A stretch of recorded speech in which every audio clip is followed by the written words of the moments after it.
Hi, friends. Merry Christmas. I wanted to share one of my favorite Christmas stories with you. It's called How the Grinch Stole Christmas. Every Who down in Whoville liked Christmas a lot, but the Grinch who lived just north of Whoville did not. The Grinch hated Christmas the whole Christmas season. Now, please don't ask why. No one quite knows the reason. It could be his head wasn't screwed on just right. It could be perhaps that his shoes were too tight. But I think the most likely reason of all may have been that his heart was 2 sizes too small. But whatever the reason, his heart or his shoes, he stood there on Christmas Eve hating the Whos, staring down from his cave with a sour, grinchy frown at the warm lighted windows below in their town. For he knew every Who down in Whoville beneath was busy now hanging a mistletoe wreath. And they're hanging their stockings, he snarled with a sneer. Tomorrow is Christmas, it's practically here. Then he growled with his Grinch fingers nervously drumming. I must find a way to stop Christmas from coming.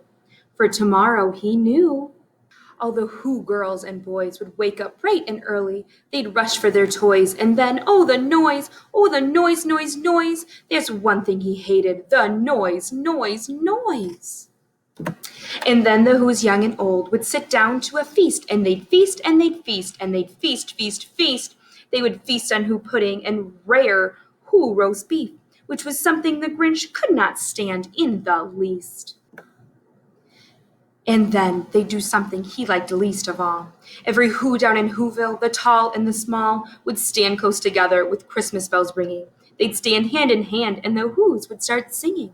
They'd sing and they'd sing and they'd sing and they'd sing, sing, sing. And the more Grinch thought of this Who Christmas sing, the more Grinch thought, I must stop this whole thing. Why, for 53 years I've put up with it now. I must stop this Christmas from coming. But how?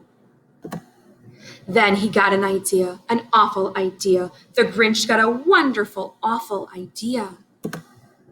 I know just what to do, the Grinch laughed in his throat, and he made a quick Santa Claus hat and a coat. And he chuckled and chuckled, what a great Grinchy trick. With this coat and this hat, I'll look just like St. Nick. All I need is a reindeer, the Grinch looked around. But since reindeer are scarce, there was none to be found. Did that stop the old Grinch? No, the Grinch simply said, if I can't find a reindeer, I'll make one instead. So he called his dog Max, then he took some red thread, and he tied a big horn on top of his head. Then he loaded some bags and some empty old sacks on a ramshackle sleigh. Then he hitched up old Max. Then the Grinch said, get up, and the sleigh started down toward the homes where the Whos lay a snooze in their town. All their windows were dark, quiet snow filled the air. All the Whos were all dreaming sweet dreams without care. When he came to the first little house on the square, this is stop number 1, the old Grinchy Claus hissed, and he climbed to the roof, empty bags in his fist. Then he slid down the chimney, a rather tight pinch, but if Santa could do it, then so could the Grinch. He got stuck only once, for a moment or two, then he stuck his head out of the fireplace flue, where the little Who stockings all hung in a row. These stockings, he grinned, are the first to go. Then he slithered and slunk with a smile most unpleasant around the whole room, and he took every present. Pop guns and bicycles, roller skates, drums, checkerboards, tricycle, popcorns, and plums, and he stuffed them in bags. Then the Grinch very nimbly stuffed all the bags, one by one, up the chimbley. Then he slunk to the icebox. He took the Who's feast. He took the Who pudding. He took the roast beast. Cleaned out that icebox as quick as a flash. Why, that Grinch even took their last can of Who hash. Then he stuffed all the food up the chimney with glee. And now, grinned the Grinch, I will stuff up the tree. And the Grinch grabbed the tree and he started to shove when he heard a small sound like the coo of a dove. He turned around fast and he saw a small Who. Little Cindy Lou Who was not more than 2. The Grinch had been caught by this tiny Who daughter who'd got out of bed for a cup of cold water. She stared at the Grinch and said, Santa Claus, why? Why are you taking our Christmas tree? Why? But you know that old Grinch was so smart and so slick. He thought up a lie and he thought it up quick. Why, my sweet little tot, the fake Santa Claus lied. There's a light on this tree that won't light on one side, so I'm taking it home to my workshop, my dear. I'll fix it up there, then I'll bring it back here. And this Feb fooled the child. He patted her head, and he got her a drink, and he sent her to bed. And when Cindy Lou Who went to bed with her cup, he went to the chimney and stuffed the tree up. Then the last thing he took was the log for their fire. Then he went up the chimney himself, the old liar. On their walls he left nothing but hooks and some wire. And the one speck of food that he left in the house was a crumb that was even too small for a mouse.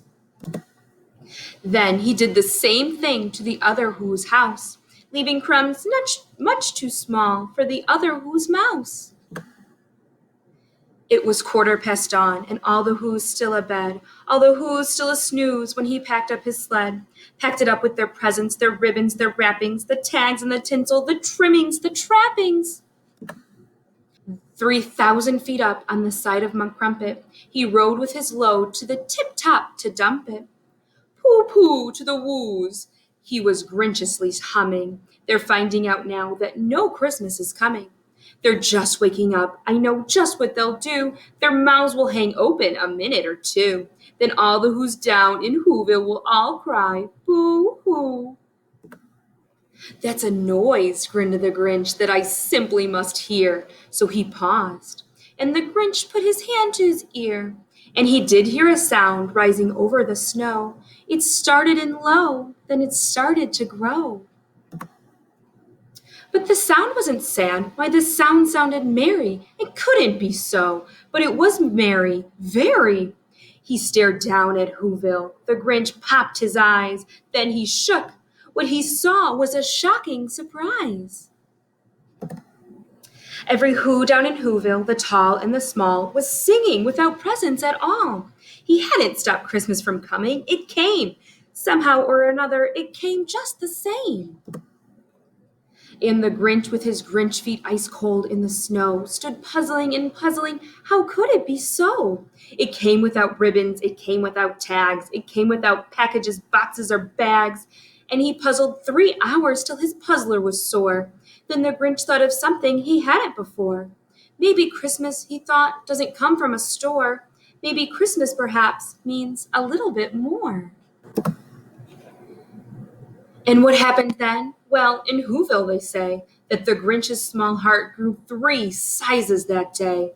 And the minute his heart didn't feel quite so tight, he whizzed with his load through the bright morning light, and he brought back the toys and the food for the feast, and he himself, the Grinch, carved the roast beef.